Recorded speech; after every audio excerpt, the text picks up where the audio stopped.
Assalamualaikum warahmatullahi wabarakatuh. Pada kesempatan kali ini, saya Silvi Kotrunada NIM 35 akan menjelaskan fungsi produksi Cobb Douglas dan Stochastic Frontier.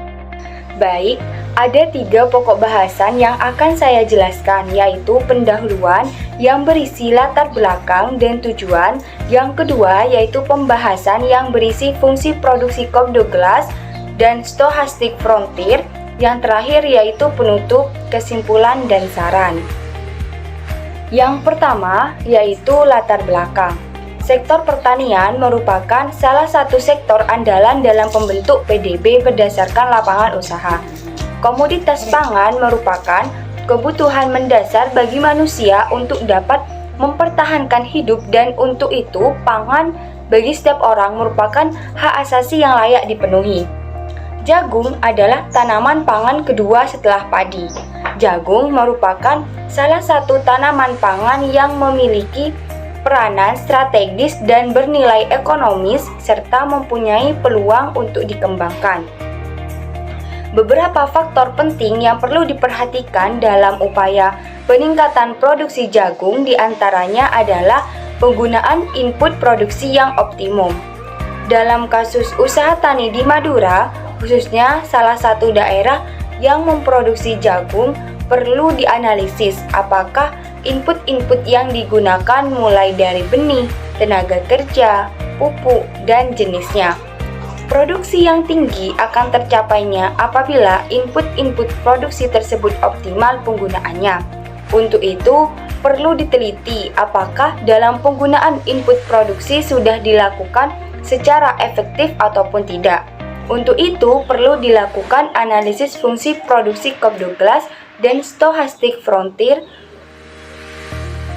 Untuk tujuan dari penelitian ini yaitu untuk mengetahui variabel yang berpengaruh secara signifikan dan elastisitas. Yang kedua, untuk mengetahui nilai produksi maksimum MPM dan elastisitas dari masing variabel. Dan yang ketiga, mengetahui tingkat efisiensi teknik pada masing-masing petani jagung. Selanjutnya yaitu pembahasan mengenai tabulasi data dan olah data Cobb Douglas. Di sini saya akan mengestimasi persamaan fungsi produksi Cobb Douglas menggunakan Excel. Di sini terdapat 120 data yang akan dianalisis menggunakan Excel yang meliputi data produksi jagung,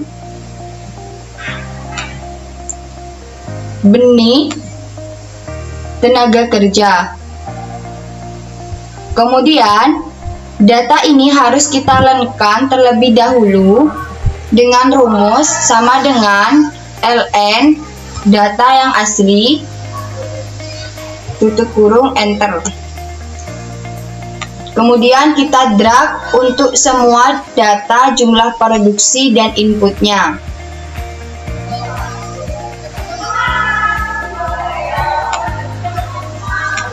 Setelah itu, kita analisis dengan mengklik data, kemudian data analisis, pilih regression, oke. Klik input Y, ln produksi dari atas sampai bawah. Kemudian klik ini. Selanjutnya, input X yakni ln benih dan ln tenaga kerja. Lalu klik ini. Kemudian kita pencet label dan output line. Terus klik ini untuk memilih tempat munculnya output. Setelah itu pencet OK. Kemudian akan muncul hasil outputnya. Dari hasil output ini kita akan mencari nilai konstanta atau A, alfa dari benih, dan B dari tenaga kerja. Konstanta ini adalah nilai koefisien intercept yang harus kita copy dan paste di sini. Lakukan hal yang sama pada ln benih dan ln tenaga kerja. Kemudian nilai konstanta ini harus kita eksponenkan terlebih dahulu dengan rumus sama dengan X XP. Klik nilainya, kemudian enter.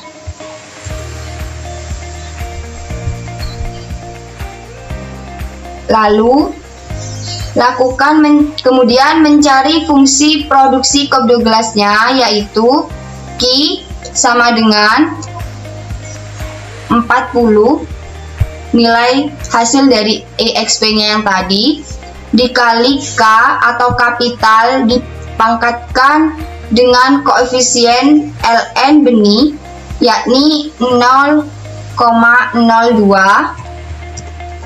dan dikalikan dengan labor yang dipangkatkan dengan koefisien lebarnya, yaitu 0,33. Kemudian kita akan mencari nilai elastisitas produksi, yakni EP sama dengan cara menjumlahkan semua koefisien, yaitu 0,02 ditambah 0,33 sama dengan 0,35, yang artinya decreasing karena nilainya kurang dari 1.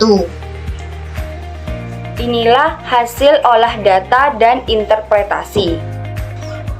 Adapun model linier dapat dirumuskan menjadi ln-Y sama dengan ln 3,69 ditambah 0,02 ln-K ditambah 0,33 ln-L.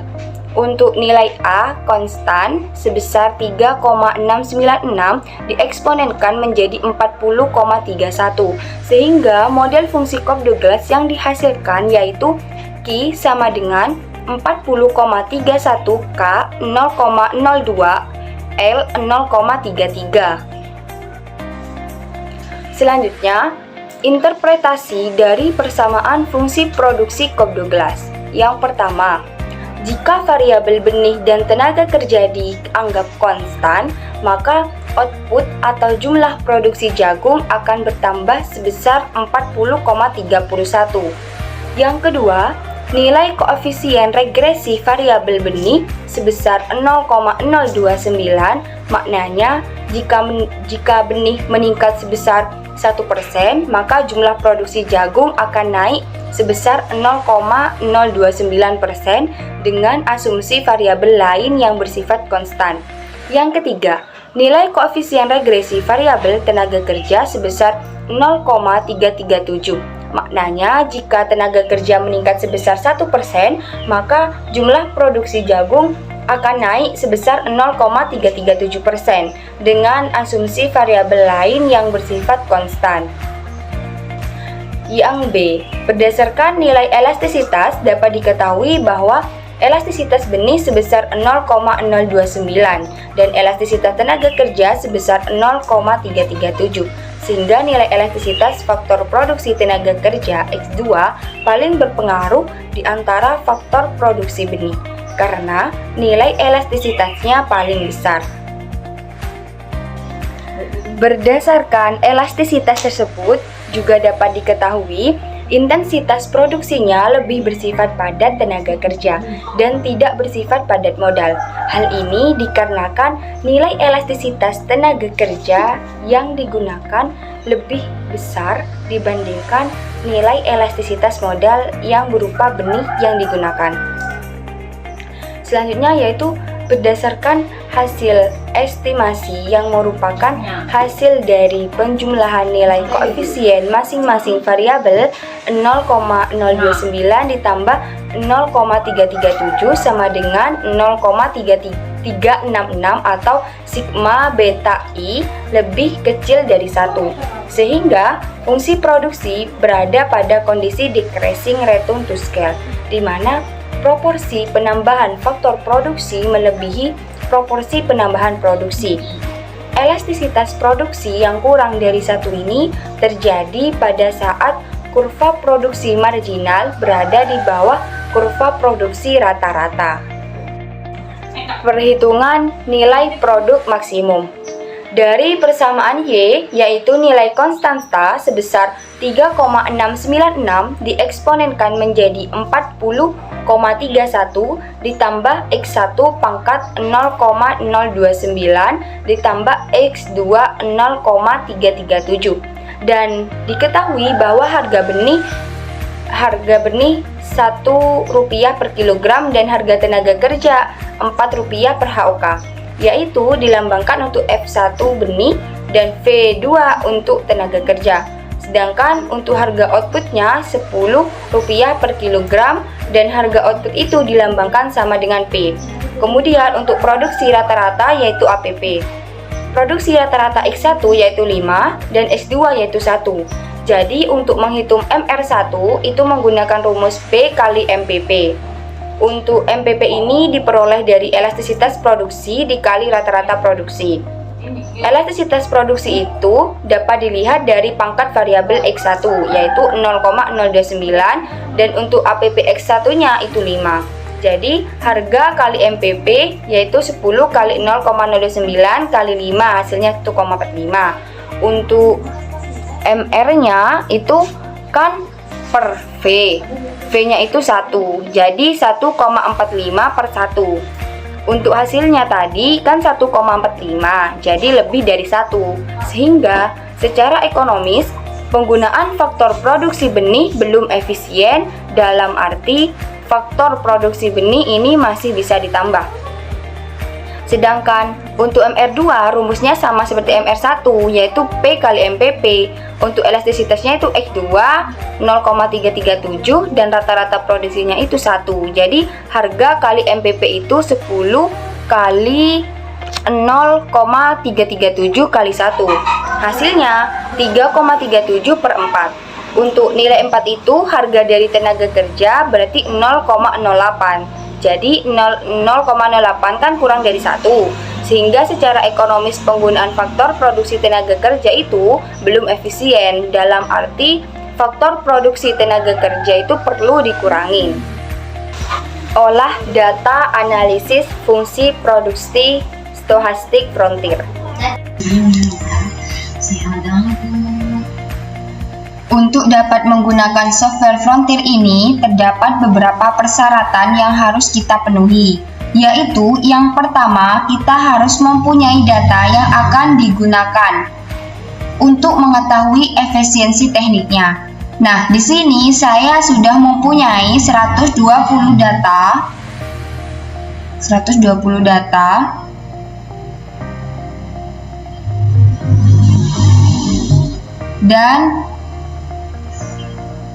dan 4 variabel yang akan diuji. Kemudian data tersebut ditabulasi dalam Excel yang berisi nama responden, jenis data, jumlah produksi, benih kilogram, tenaga kerja HOK, pupuk kandang, pupuk fosfat. Untuk menggunakan software Frontier ini, kita harus memenuhi kaidah-kaidah yang ditetapkan oleh software Frontier. Di antaranya, kita tidak diperkenankan menulis nama responden di kolom data ini. Jadi, jika data kita terdapat nama responden, maka harus diganti dengan nomor urut responden. Kemudian, pada kolom data pertama itu kan harus nomor urut responden. Yang kolom kedua itu isinya harus jenis data. Di sini saya menggunakan jenis data cross section. Maka jenis datanya itu harus dikasih kode 1 untuk keseluruhan datanya. Dan jika data yang digunakan itu tim series, itu akan berbeda lagi. Untuk kolom yang ketiga, itu harus menunjukkan data jumlah output. Kemudian setelah itu kolom-kolom yang ada di sampingnya itu jumlah input-input yang dipergunakan dalam kegiatan produksi. Jadi lebih baik dari data ini itu tidak boleh diacak. Selanjutnya, untuk memasukkan ke dalam software Frontier, kita harus merubah dulu datanya dalam bentuk len ataupun log. Yang dirubah itu hanya data jumlah produksi dan jumlah input yang dipergunakan. Dan untuk data nomor urut responden dan jenis datanya itu tidak perlu dilogkan atau dilenkan. Nah, seperti ini. Kita lenkan terlebih dahulu yang rumusnya sama dengan len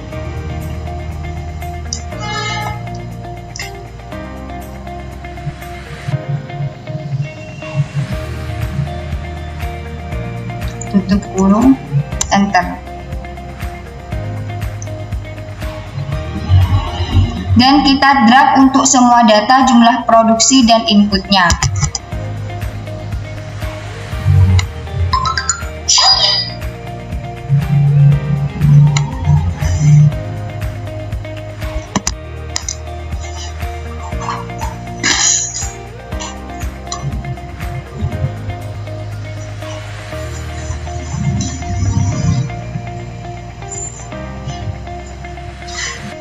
Langkah selanjutnya adalah kita copy data yang sudah ada dalam bentuk log atau len, itu kita pindahkan ke dalam lembar kerja yang baru.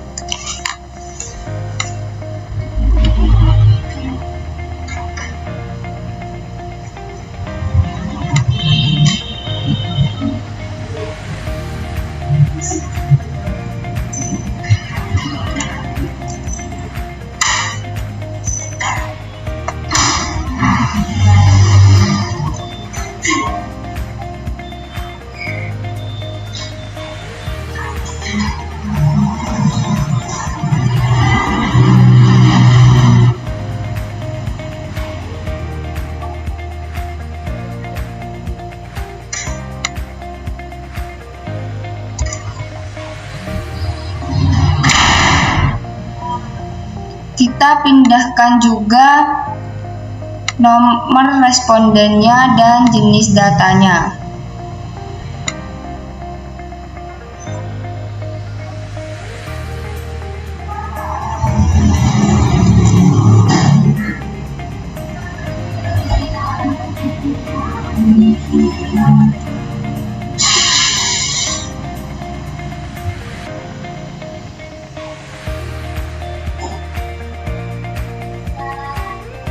Kemudian data ini kita tulis 6 digit di belakang koma. Kita blok semua.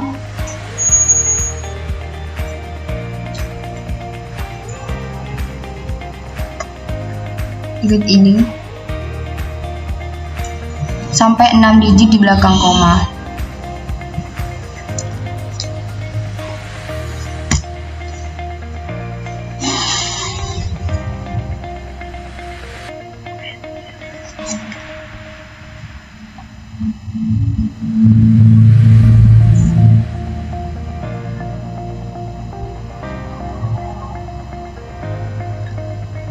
Setelah itu, data ini kita simpan ke dalam folder Frontier.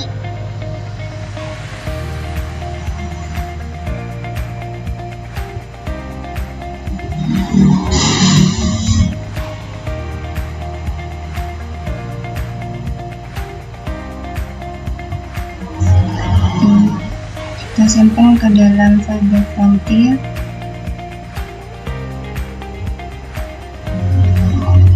Kita beri nama seal. Kemudian ekstensinya kita menggunakan yang MS-DOS TXT. Lalu pencet OK. Yes. Kemudian kita tutup filenya. Setelah itu kita buka folder Frontier-nya.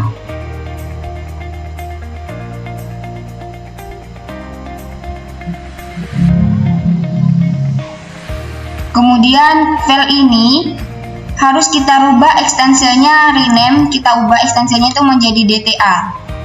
Rename menjadi DTA. Yes.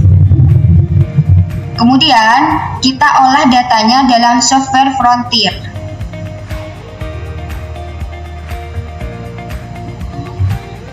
Ini T1.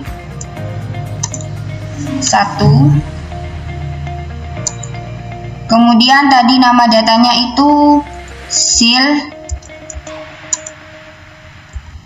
DTA. Kemudian tadi sil out.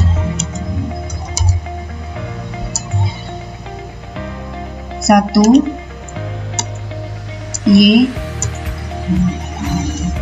respondennya 120, periodnya 1, observasinya 120, variabel independennya 4, Y, N, kemudian enter.